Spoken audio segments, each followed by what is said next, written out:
नमस्कार, मैं हूं शालिनी और आप देख रहे हैं न्यू महाराष्ट्र 24 न्यूज। आइए बढ़ते हैं आज की बड़ी खबर की ओर। मुख्यमंत्री देवेंद्र फडणवीस की अगुवाई वाली महायुति सरकार ने मुंबई की धाराशिव में रहने वालों को राहत देने के लिए एक बड़ा फैसला लिया है। फडणवीस सरकार धारावी में लगी आग में झुग्गी झोंपड़ी में रहने वालों के लिए 27 साल बाद बड़ी राहत लेकर आई है।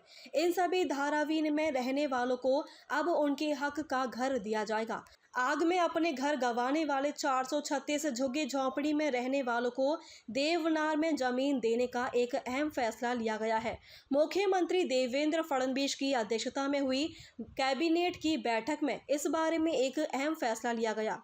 रेवेन्यू मिनिस्टर चंद्रशेखर बावनकुळे ने धारावी में 436 झुग्गी झोंपड़ी में रहने वालों को 11,659 स्क्वायर मीटर सरकारी जमीन देने का प्रस्ताव पेश किया है। मुख्यमंत्री देवेंद्र फडणवीस ने इस प्रस्ताव को मंजूरी दे दी है। इसलिए आग में अपने घर गंवाने वाले 436 झुग्गी झोंपड़ी में रहने वालों को उनके हक का घर मिल जाएगा। इस बैठक में धारावी की झुग्गी झोंपड़ियों में Rajiv Gandhi SRA cooperative housing society के बारे में फैसला लिया गया। इस बीच रूरल डेवलपमेंट मिनिस्टर जय कुमार गौड़ ने घर कुल को लेकर जरूरी जानकारी दी। यह देश के हर परिवार को घर देने के लिए प्रधानमंत्री नरेंद्र मोदी की एक बड़ी पहल है।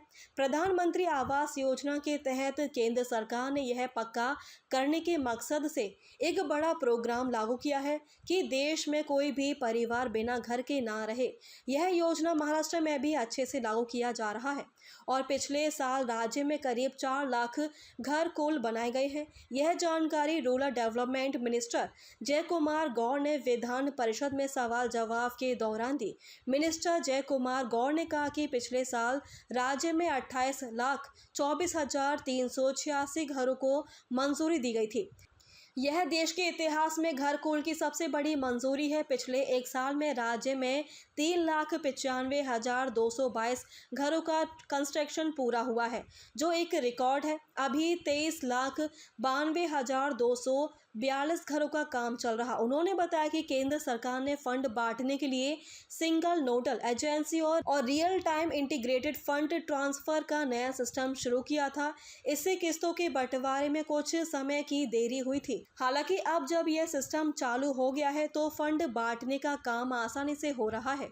राज्य सरकार ने घर कुल बनाने के लिए मिलने वाली सब्सिडी में और मदद देने का फैसला किया है। केंद्र और राज्य सरकारों से मिलने वाली सब्सिडी के अलावा मुख्यमंत्री देवेंद्र फडणवीस के फैसले के मुताबिक घर कुल के लिए 50,000 रुपये और दिए जा रहे हैं, जिसमें से 35,000 रुपये बनाने के लिए और 15,000 रुपये घर पर सोलर पावर प्रोजेक्ट लगाने के लिए दिए जाते हैं। इसके अलावा मनरेगा के तहत 90 दिन की मजदूरी, स्वच्छ भारत मिशन के तहत टॉयलेट के लिए 12,000 रुपये और एक घर के लिए करीब 2,10,000 रुपये की आर्थिक मदद दी जाती है। सरकार ने घर कुल बनाने के लिए जरूरी रेत फ्री देने का भी फैसला किया है और योग्य लाभार्थियों को बिना लॉटरी के 5 बरस तक रेत दी जाती है। साथ ही पंडित दीनदयाल उपाध्याय घर कुल जमीन खरीदने की स्कीम के तहत जमीन न खरीदने वाले लाभार्थियों के लिए जमीन खरीदने पर मिलने वाली सब्सिडी 50,000 रुपये से बढ़ाकर 1 लाख रुपये कर दी गई है।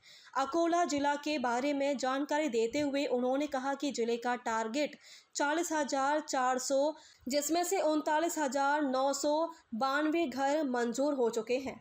खबरों में अब तक के लिए बस इतना ही। फिर होगी आपसे मुलाकात, तब तक के लिए नमस्कार और देखते रहिए न्यू महाराष्ट्र 24 न्यूज। ऐसे ही लेटेस्ट अपडेट पाने के लिए हमारे चैनल को सब्सक्राइब करें और तुरंत नोटिफिकेशन पाने के लिए बेल आइकन दबाना न भूलें।